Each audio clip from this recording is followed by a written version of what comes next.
प्रिय विद्यार्थियों, आज हम इतिहास में एक नए पाठ की शुरुआत करने जा रहे हैं जिसका नाम है जनजातियाँ, खानाबदोश और एक जगह बसे हुए समुदाय।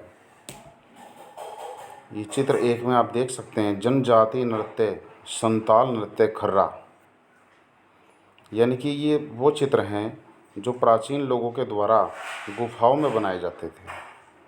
इन चित्रों से पता चलता है कि उस समय जनजाति के लोग किस प्रकार से नृत्य किया करते थे। पिछले अध्यायों में हमने पढ़ा कि किस प्रकार से राज्यों का उत्थान और पतन हुआ। इसके साथ ही कलाओं, दस्तकारियों और उत्पादक गतिविधियों की एक नई किस्म फल फूल रही थी।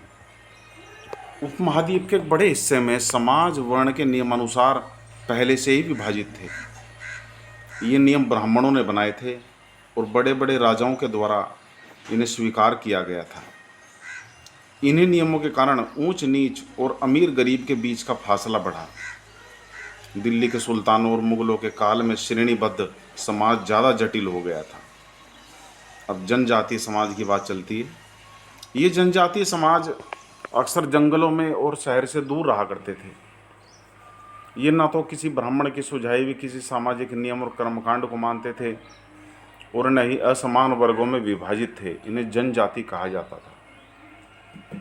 ये लोग खेती से ही अपना जीविकोपार्जन यानी कि अपना गुजारा करते थे और दूसरी जनजाति के लोग शिकारी और पशुपालक संग्राहक होते थे। ये प्राकृतिक संसाधनों का पूरा इस्तेमाल करते थे। वनों से, जंगलों से पानी पीना, वहीं के कंदमूल फलों का प्रयोग करना। कुछ जातियां खानाबदोश होती थी। खानाबदोश का मतलब है घूमती रहती थी, एक जगह पर मकान बनाकर नहीं रहते थे। अब कुछ महीने एक जगह गुजारे तो फिर आगे बढ़ जाते थे। इसी प्रकार से पूरे भारत में घूमते रहते थे। उपमहाद्वीप के विभिन्न हिस्सों में बड़ी जनजातियां फली फूली। ये जंगल, पहाड़, रेगिस्तान, दुर्गम जगह पर निवास करते थे। इनका कभी कभी समाज के साथ टकराव भी होता रहता था। दरअसल जनजातीय लोग थे कौन? समकालीन इतिहासकार बताते हैं कि जनजातियों के बारे में जानकारी बहुत ही कम उपलब्ध है।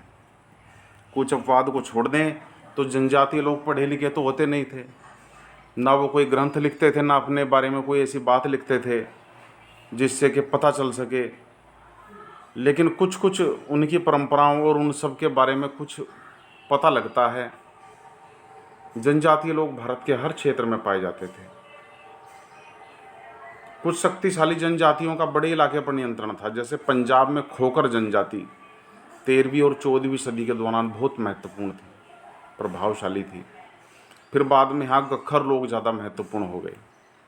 जहाँ के मुखिया कमाल खान को बादशाह अकबर ने मनसबदार यानी कि अधिकारी भी बनाया था। ये आप चित्र में देख सकते हैं, इसमें भारत के चित्र में ये देखिए, गख्खर, खोकर, जंजूहा, लंगाहा, अरघुन, बलूची, समास, कोली, जाटवास, भील, कोच, ये सब जो नाम हैं, गोंडवाना, ये जनजातियों के नाम हैं। लोगों का प्रभुत्व अत्यंत विस्तृत था। उत्तर पश्चिम में एक और विशाल जनजाति थी, बलोच। ये छोटे छोटे कुलों में बसे हुए थे। और पूर्वी यानी कि असम की तरफ नागा, अहोम और दूसरी जनजातियों का प्रभाव था।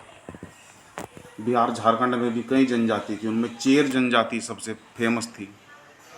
अकबर के सेनापति मानसिंह ने 1591 में चेर लोगों पर हमला किया और उन्हें परास्त करके लूट का अच्छा खासा धन बरामद किया। ये रात में भी लोग हिरण का शिकार कर रहे हैं। कई किलों पर उनके कब्जा कर लिया। इस जनजाति को अपना अधीनस्थ बना लिया। इस क्षेत्र में रहने वाले सबसे महत्वपूर्ण जनजाति थी मुंडा। बिरसा मुंडा का नाम आपने सुना होगा, इसी जनजाति में पैदा हुए। आज इतना ही। ये चित्र आप देख रहे हैं जनजातियों के बारे में। शेष कल।